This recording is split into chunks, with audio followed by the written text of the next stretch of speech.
Space. It's vast, it's empty, and it goes on essentially forever. So if you're looking for somewhere to throw 2.2 billion tons of global trash every single year, it sounds like the perfect solution. No landfills. No overflowing oceans. No guilt. Just strap your garbage to a rocket, aim it at the stars, and let the universe deal with it.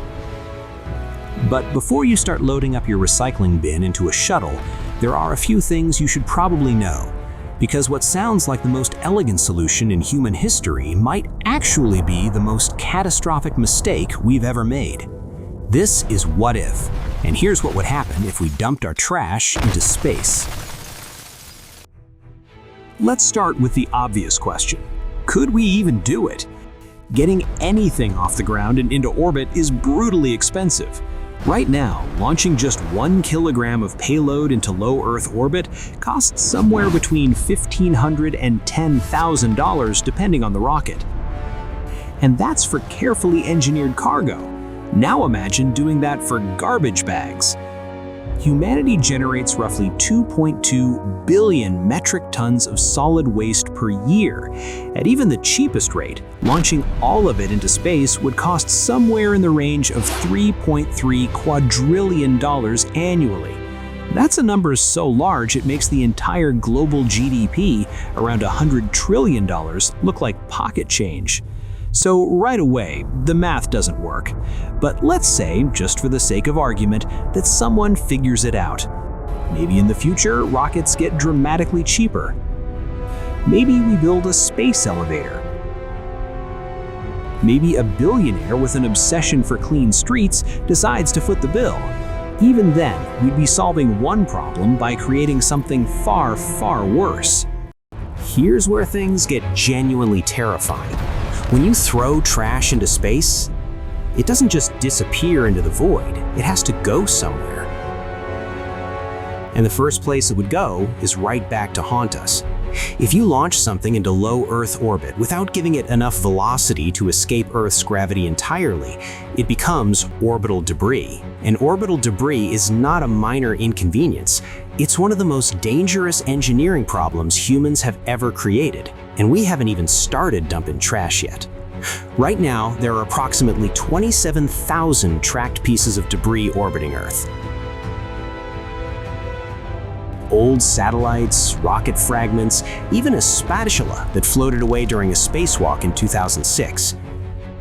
These objects travel at speeds of up to 28,000 kilometers per hour. At that velocity, a bolt the size of your thumbnail hits with the force of a bowling ball dropped from the top of a skyscraper. So imagine what a garbage bag full of broken glass, old electronics, and expired canned food would do. Now scale that up. Even if we launch just a fraction of Earth's annual waste into orbit, we'd be flooding the space around our planet with millions of new projectiles. Each collision creates more debris. More debris means more collisions. Scientists call this the Kessler syndrome, a chain reaction so catastrophic that it could completely surround Earth in an impenetrable shell of shrapnel, making it impossible to launch anything into space ever again. Satellites would be destroyed, GPS goes dark, weather forecasting collapses. And any hope of humanity ever becoming a spacefaring civilization gets locked behind a wall of our own trash. So low Earth orbit is out. But what if we aimed higher? What if we shot our trash directly into the sun? It sounds poetic, doesn't it? The most powerful object in our solar system, a nuclear furnace burning at 15 million degrees Celsius at its core, surely that would vaporize anything we threw at it. And you'd be right, if you could actually hit it. Here's the problem. Earth is already moving sideways through space at about 107,000 kilometers per hour in its orbit around the sun. To drop something straight into the sun, you don't just need to launch it outward, you need to cancel out all of that sideways momentum first. That actually takes more energy than launching something completely out of the solar system. You'd need a rocket powerful enough not just to escape Earth's gravity, but to essentially slam the brakes on a fast-moving object mid-flight. The math, once again, is punishing. We're talking energy costs that dwarf anything our current civilization is capable of producing for this purpose. And even if you somehow managed it, even if you built the most powerful rocket in human history and aimed a payload perfectly at the sun,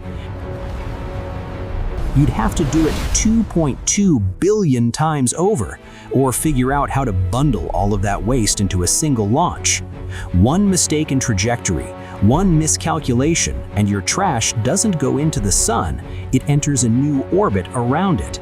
And now your garbage is circling our star indefinitely, a ring of debris with your name on it. Okay, so the sun is out. What about deep space? What if we just launched our trash fast enough to escape Earth entirely?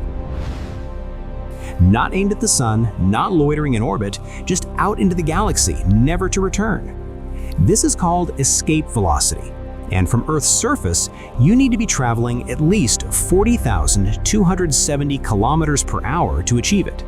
That's possible. We've done it before. Voyager 1 is out there right now, drifting past the edge of our solar system. But Voyager 1 weighed about 722 kilograms and took years of engineering. Scaling that up to handle billions of tons of household trash would require a launch infrastructure so enormous it would consume more energy and resources than the entire planet currently produces. You'd be burning more fossil fuels to shoot trash into space than you'd save by not burying it in a landfill. The cure would be more toxic than the disease. And there's another problem that nobody likes to talk about. Space isn't actually empty.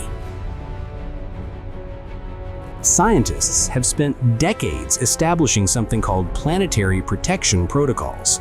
These are international guidelines designed specifically to prevent Earth's biological material from contaminating other planets and moons in our solar system. Because here's the thing, your trash is alive.